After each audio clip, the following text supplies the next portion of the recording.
आप लोग चाहे कोई भी एग्ज़ाम की तैयारी कर रहे हो, हर कोई एस्पिरेंट हमेशा पीवाईक्यू करता है।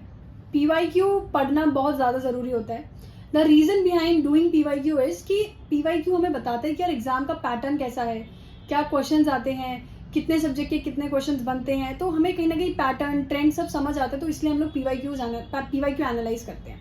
और हर एस्पिरेंट करता है, चाहे वो एसएससी बैकग्राउंड का हो, चाहे वो यूपीएससी बैकग्राउंड का हो, चाहे वो बैंक की तैयारी कर रहा हो। अब बात ये आती है कि हम लोग पीवाईक्यूज करते हैं किस तरीके से। हम लोगों ने बुक खोली पीवाईक्यूज की, या जहां से भी हमें क्वेश्चन पेपर मिले, क्वेश्चन पढ़ते हैं, ऑप्शन टिक कर देते हैं, ठीक है ये हो गया। जो नहीं समझ आता हम लोग छोड़ देते हैं। हम लोग ब्रेनस्टॉर्म करने की भी कोशिश नहीं करते कि यार ये पीवाईक्यू क्यों नहीं हो रहा है। देखो, कभी भी आप कोई भी पीवाईक्यू करने बैठे तो आप ये ध्यान रखिएगा कि कुछ ना कुछ हिंट आंसर में मिल जाता है। उस क्वेश्चन में कुछ ना कुछ ऐसा हिंट होता है जिसके थ्रू आप इजीली, या थोड़ा सा दिमाग भी अगर आप लगाएं, थोड़ा सा भी ब्रेनस्टॉर्म करने की कोशिश करें, तो हम लोग कर सकते हैं लॉजिकली, जिसको हम कहते हैं। पर यूजुअली हम लोग नहीं करते, हमारे अंदर ब्रेनस्टॉर्मिंग जैसी एबिलिटी इतनी होती नहीं है कि कौन इतना दिमाग लगाए, छोड़ देते हैं। एग्जाम की बात नहीं कर रही मैं, इवन प्रैक्टिस के टाइम पे भी आप लोग ब्रेनस्टॉर्म नहीं करते। आपको ऐसा लगता है जो क्वेश्चन आ रहे हैं कर दीजिए, जो नहीं आ रहे लेट्स लीव इट, राइट। यही तरीके की चीजें हम लोग करते हैं। अब प्रॉब्लम ये आती है कि बहुत सारे एग्जाम्स होते हैं, हम लोग कई बार तो पीवाईक्यूज को समझ ही नहीं पाते। हमें समझ ही नहीं आता कि यार पीवाईक्यूज क्या है। हम लोग इतना फॉर ग्रांटेड ले लेते हैं पीवाईक्यूज को। हमें पता है कि इंपॉर्टेंट है, बट हम लोग इतना ग्रांटेड ले लेते हैं कि हम लोग ध्यान से नहीं करते हैं। हम लोग प्रॉपर एनालिसिस नहीं करते हैं, जो बहुत जरूरी हो। अब रही बात, मैं अगर बात करूं मेन एग्जामिनेशन जिसकी मैं यहाँ पे बात करूं, जो कि हमारा यूपीएससी, ईपीएफओ, ईओएओ और एपीएफसी वाला एग्जाम है, जिसकी नोटिफिकेशन हाल ही में कभी भी आ सकती है।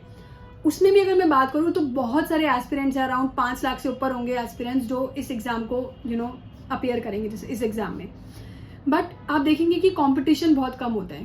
कंपटीशन कम का मतलब ये होता है कि बहुत सारे एस्पिरेंट ऐसे हैं जो लोग फॉर्म भर देते हैं, या ठीक है, या समथिंग लाइक दैट, इवन ढंग से सिलेबस भी नहीं पढ़ते हैं, समझ भी नहीं होता, फिर भी भर देते हैं। तो रियल में जो कंपटीशन होता है वो इतना ज़्यादा नहीं होता है जितना यूजुअली और एग्जाम्स में आप देखने को मिलेगा।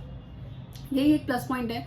बहुत अच्छी अपॉर्चुनिटी है सारे एस्पिरेंट्स के लिए, जो भी यूपीएससी की तैयारी कर रहे हैं, एसएससी की तैयारी कर रहे हैं, इवन डिफेंस या बैंक वाले एग्जाम्स की भी तैयारी कर रहे हैं।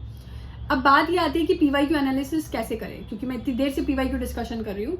देखो, पीवाईक्यू जब आप एनालाइज करें, ईपीएफओ के जितने भी पीवाईक्यूज, जितने भी एग्जाम के जो क्वेश्चन पेपर है, वो हम लोगों ने अपने टेलीग्राम चैनल में भी डाला है, अब वहां से देख सकते हैं। कोशिश करिए एग्जाम के जितने भी पीवाईक्यूज है, जितने भी क्वेश्चन है, एक एक को समझने की कोशिश करिए। क्वेश्चन को देखिए कि यार ये पहला क्वेश्चन है, चाहे आपको वो आता हो या नहीं आता हो, चेक करो कि ऑप्शन से आप क्या उसको रिलेट कर पा रहे हो, कि आपको समझ आ रहा है कि यार ऑप्शन ये है, क्वेश्चन ये है, कि कुछ हिंट मिल रहा है। बट आप कर लोगे ये चीज, ऐसा नहीं है कि नहीं करोगे। बट मैं ये गारंटी के साथ कह रही हूँ, आप लोग 5 क्वेश्चन कर लोगे, 10 क्वेश्चन कर लोगे, इवन 50 भी कर लोगे, बट सारे पीवाईक्यूज आप इस तरीके से नहीं कर पाओगे। हम लोग यूजुअली गिव अप कर देते हैं। हमें लगता है यार कोई हमें सोल्यूशन बने बनाए दे दे, हमें एक्सप्लेनेशन लिख के दे दे, एक बुक दे दे, हम लोग पढ़ लेंगे, हमें समझ आ गया। देखो, पढ़ी हुई चीज उतनी ज्यादा समय तक याद नहीं रहती जो चीज हम लोग सुन के याद कर पाते हैं। हमेशा आपसे एक स्टडी भी है जिसमें बोला गया है कि जो चीज हम सुन लेते हैं ना, वो हमारे दिमाग में ज्यादा लंबे समय तक रहती है एज कम्पेयर टू जो चीज हमें लिखी हुई हम पढ़ते हैं। ठीक है, इसी के लिए आप देखेंगे कि पीवाईक्यूज की बहुत सारी बुकलेट आपको मिल जाएगी, एक्सप्लेनेशन वाली, फ्री में भी मिल जाएगी। बट हम लोग पीवाईक्यू एनालिसिस निकाल रहे हैं, जिसमें मैं लेक्चर्स लूंगी, आपके सारे पीवाईक्यू डिस्कस करेंगे, चाहे वो कोई भी सब्जेक्ट के हो, हम लोग सब कवर करेंगे, सारे एग्जाम्स के, सारे एग्जाम्स यानी कि जितने भी ईयर के पीवाईक्यूज अब तक हुए हैं आपके ईपीएफओ एग्जाम को लेके, हम सारे पीवाईक्यू डिस्कस करेंगे। जिसमें ना सिर्फ हम ये देखेंगे इसका करेक्ट आंसर क्या है, हम इसमें कोशिश करेंगे कि जो बाकी के ऑप्शंस है जो गलत है, कि वो गलत क्यों है, वो भी समझने की कोशिश करेंगे। एंड इवन कुछ सब्जेक्ट्स आपको लगेंगे जो बिल्कुल नए हैं, जैसे फॉर एग्जाम्पल बहुत सारे स्टूडेंट्स हैं जिनको माइक्रो इकोनॉमिक्स नहीं आती। तो माइक्रो इकोनॉमिक्स नहीं भी आती ना, तो भी उसमें जो क्वेश्चन है, हम उसके क्वेश्चन के कंसेप्ट समझने की कोशिश करेंगे, सो दैट आपको ऐसा ना हो कि यार ये तो नया सब्जेक्ट है, मैं कैसे कर सकता हूँ। हम लोग समझने की कोशिश करेंगे, एक एक ऑप्शन को एनालाइज करेंगे प्रॉपर। इसमें आपके सारे पीवाईक्यूज कवर होंगे। और ये कोर्स हमारा स्टार्ट हो चुका है, आप लोग एनरोल भी कर सकते हैं। एनरोलमेंट लिंक वगैरह सब डिस्क्रिप्शन में गिवन होगी, do check it out. Thank you so much.